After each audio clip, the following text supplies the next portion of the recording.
oli aika lailla eka asia, minkä kuuli, kun heräsi ja avasi uutiset ja katsoi, niin heti tiedettiin. Miltä tämmöinen tilanne, vaikka se tapahtuu Uudellamaalla?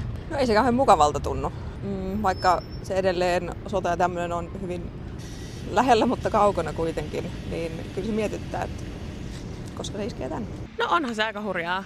Ei sitten jotenkin siihen niin kuin herätä tavallaan, että nyt tapahtuu tällaista.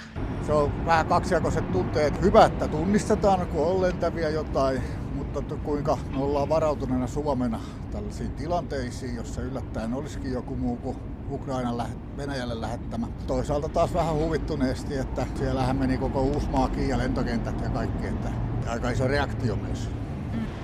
Huolestuttaako Suomen turvallisuustilanne muuten yleisesti? Ei ehkä. Pitäisi varmaan huolestuttaa enemmän. No, ehkä enemmän sisäiset asiat kuitenkin kuin ulkopuolta tulevat. Ehkä ekaa kertaa nyt tänään kävi semmoisen keskustelun, että itse asiassa kyllä mua ehkä vähän huolestuttaa.